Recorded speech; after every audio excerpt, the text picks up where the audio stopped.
درود بر شما دوستان عزیز، من احسان هستم و میخوام در برنامه در شهرگردی با من تجربیاتم رو توی این چند سالی که در کشور ترکیه از مناطق تفریح توریستی و مراکز خریدش به دست آوردم با شما به اشتراک بذارم. با من همراه باشید.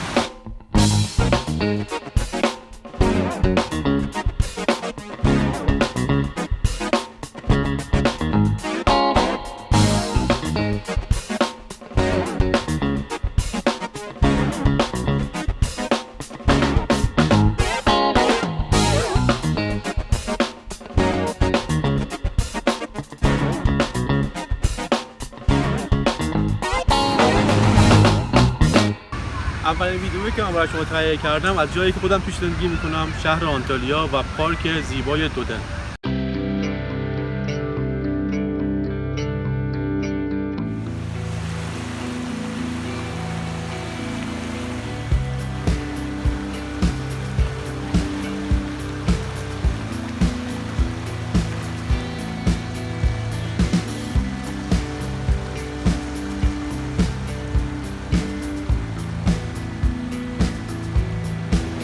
دوستان دو طرف این رودخونه کافه‌های زیادی هست، اما خب به دلیل شرایط پاندمی کرونا که همه جای جهان هست خیلی این روزا خلوته و یه فرقی هم داره کافه‌های اینجا با کافه‌های جاهای دیگه که بهتون میگم چه فرقی داره. مثل کافه‌های ایران نیست کلاً سبکش، یه فرقی داره. اون فرقش الان توضیح میدم براتون که چه فرقی داره. دوستان فرق اساسی کافه‌های اینجا و کافه‌های ایران اینه که شما تو ایران اگه چیزی سفارش بدین به محض تموم شدن سفارشتون یا باید بلند شین یا اینکه باید هزینه اضافه بابت نشستن روی میزتون پرداخت کنید. ولی اینجا اینطوری نیست. اینجا شما با گرفتن سفارش دادن یه چای یا قهوه یا هر چیز دیگه میتونید ساعت‌های زیادی رو میزتون بشینید و هیچ کسی هم با شما کاری نداره و خیلی راحت میتونید از جایی که نشستین استفاده کنید و لذت ببرید.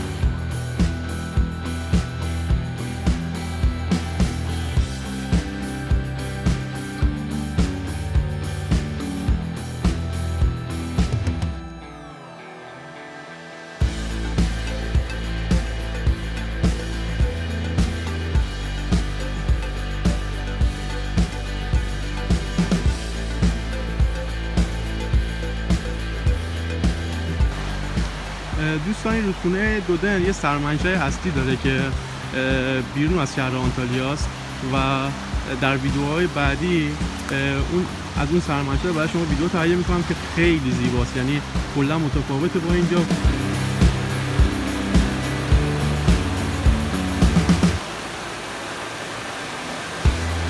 دوستان اینجا یه زیپلاین کوچیک البته الان کسی نیست ولی خب یه زیپلاینیه که تقریبا از روی رودخونه رد میشه و یه مسافت 100 متری رو از روی رودخونه میتونیم طی کنیم با این زیپلاین.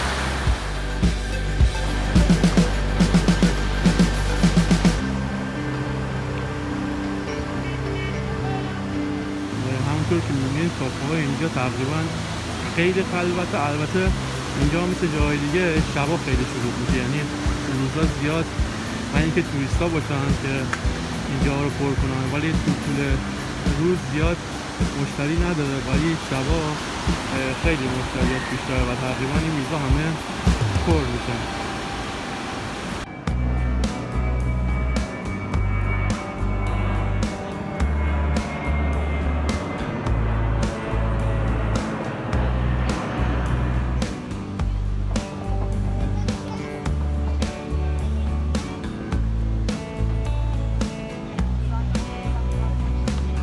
با آرامش کامل خوابیده، هیچ کس هم بهش کار نداره. حالا یه ویدیو جداگانه در مورد فرهنگ مردم ترکیه در ارتباط با رفتارشون با حیوانات به خصوص سگ و گربه برای شما تهیه میکنم در روزهای آینده. خیلی راحت کنار همه خوابیده و هیچ کس هم کارش نداره. اگه ایران بود کلاً الان کلی اذیتش میکرد.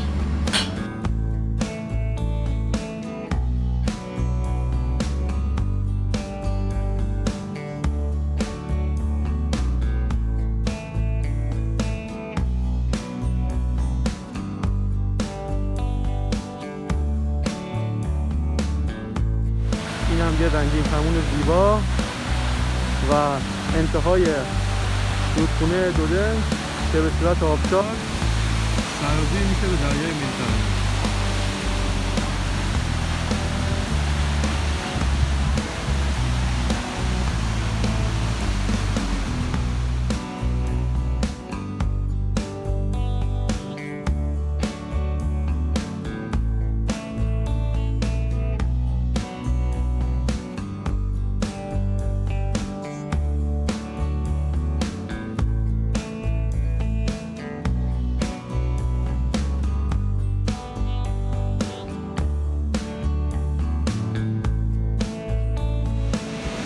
بسیار زیبا از دریای مدیترانه اینه به شما به اشتراک میذارم که شما ببینید و لذتشو از این همه زیبایی. You don't really care for music tonight. It goes like this, the of the feet, the minor for the major league, the Bible King composing hallelujah. Hallelujah, hallelujah, hallelujah, hallelujah.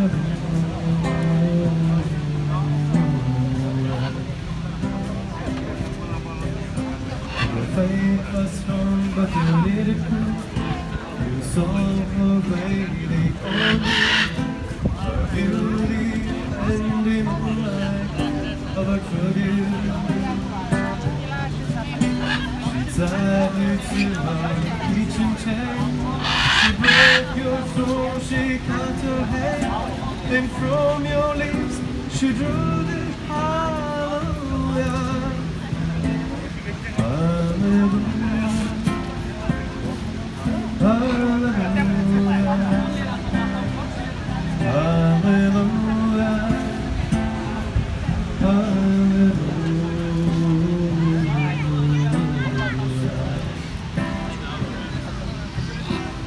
Maybe there is a God, but all something to shoot somebody what to do. It's not a God you hear at night. It's not somebody who's seen the light, but it's cold and it's broken. Hallelujah, hallelujah, hallelujah, hallelujah, hallelujah.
دوستان اینجا هم یه محیطی هست که کسایی دوستان سگاشون رو بیارن به راحتی بازی کنن با همدیگه میارن اینجا و سگا بدون قلاده آزاد و رها بدون هیچ مزاحمتی با همدیگه بازی میکنن.